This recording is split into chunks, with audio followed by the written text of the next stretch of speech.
യുദ്ധം തുടങ്ങിയാൽ കൂട്ടം തെറ്റിയ ഒറ്റക്കൊമ്പനെ പോലെയാണ് റഷ്യയുടെ പ്രവൃത്തികൾ. എങ്ങനെ ചെയ്യുമെന്ന് ഒരു പിടിയും ഉണ്ടാവില്ല. അത്രയ്ക്ക് സജ്ജീകരണങ്ങളാണ് റഷ്യയുടെ ആയുധ ഫാക്ടറികളിൽ ഉള്ളതെന്ന് നമുക്ക് എല്ലാവർക്കും അറിയാം.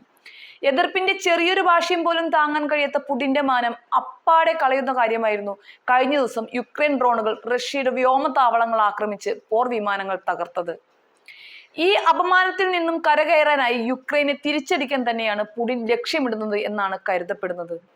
കൂടാതെ പല യൂറോപ്യൻ രാജ്യങ്ങളും യുക്രൈനെ സഹായിക്കുന്നു എന്ന ആരോപണവും വ്യാപകമാവുകയാണ്. അതിനിടയിലാണ് റഷ്യയുടെ വ്യോമതാവളങ്ങൾ തകർത്ത യുക്രൈൻ നീക്കത്തിന് പിന്നിൽ ബ്രിട്ടൻ ആണ് എന്ന ആരോപണവുമായി റഷ്യ രംഗത്തെത്തിയിരിക്കുന്നത്.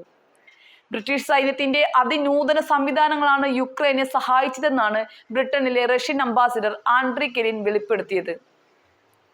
എന്നാൽ ഇതിന് തെളിവുകളൊന്നും തന്നെ ഹാജരാക്കാൻ അദ്ദേഹത്തിന് കഴിഞ്ഞിട്ടുമില്ല.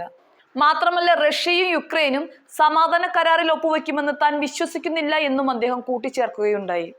ഒരു സ്വകാര്യ ചാനലിന് നൽകിയ അഭിമുഖത്തിലാണ് യുക്രൈൻ സുപ്രധാന രഹസ്യ വിവരങ്ങൾ കൈമാറിയത് ബ്രിട്ടൻ ആണ് എന്ന് കെലിൻ കുറ്റപ്പെടുത്തിയത്.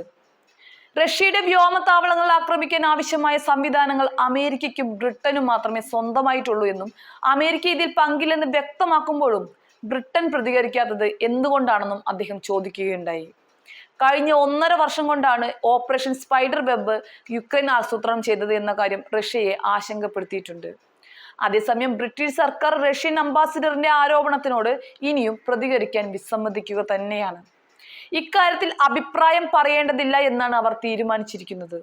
ആൻഡ്രി കെലിൻ ഇത് 4ാം തവണയാണ് ഇക്കാര്യത്തിൽ ബ്രിട്ടനെതിരെ രംഗത്ത് വരുന്നത്. അതിനിടെ അമേരിക്ക ബ്രിട്ടന്റെ പ്രതിരോധ ചെലവ് 5% വർദ്ധിപ്പിക്കണമെന്ന് ആവശ്യപ്പെട്ടിരിക്കുകയാണ്. US പ്രതിരോധ സെക്രട്ടറി പീറ്റ് ഹെഗ്സത്ത് ഇക്കാര്യം ആവശ്യപ്പെട്ടിട്ടുണ്ട്. നാറ്റോ രാജ്യങ്ങളിലെ പ്രതിരോധ മന്ത്രിമാരുമായി നടത്തിയ ചർച്ചകൾക്ക് ശേഷമാണ് ഹെഗ്സത്ത് ഇക്കാര്യം ആവശ്യപ്പെട്ടത്. ബ്രിട്ടീഷ് പ്രധാനമന്ത്രി കീർ സ്റ്റാമർ അടുത്തയാഴ്ച നാറ്റോ മേധാവിയുമായി ചർച്ച നടത്താനിരിക്കുകയാണ്. ബൈഡൻ ഭരണകൂടം യുക്രൈന് ആവശ്യത്തിലധികം സഹായം നൽകിയതായി ട്രംപ് പല പ്രാവശ്യം കുറ്റപ്പെടുത്തിയിരുന്നു. യുക്രൈൻ റഷ്യ യുദ്ധത്തിന്റെ അടിസ്ഥാനത്തിൽ മിക്ക നാറ്റോ രാജ്യങ്ങളും അവരുടെ പ്രതിരോധ വിഹിതം വർദ്ധിപ്പിച്ചിട്ടുണ്ട്. റഷ്യക്കും ചൈനയ്ക്കുമെതിരെ ഒരേ സമയം എങ്ങനെ യുദ്ധം നടത്താൻ കഴിയുമെന്ന കാര്യമാണ് ബ്രിട്ടനെ അലോസരപ്പെടുത്തുന്നത്. 2 വർഷത്തിനുള്ളിൽ ഇത്തരമൊരു സാഹചര്യം ഉണ്ടാകുമെന്നാണ് ബ്രിട്ടനിലെ പല പ്രതിരോധ വിദഗ്ധരും സൂചിപ്പിക്കുന്നത്. റഷ്യ ബാൾട്ടിക് രാജ്യങ്ങളെ ലക്ഷ്യം വെക്കുന്നതായും യുക്രൈൻ യുദ്ധം കഴിഞ്ഞാൽ ഉടൻ തന്നെ റഷ്യ ലിത്വേനിയയെ ആക്രമിക്കുമെന്നാണ് അവർ കരുതുന്നത്.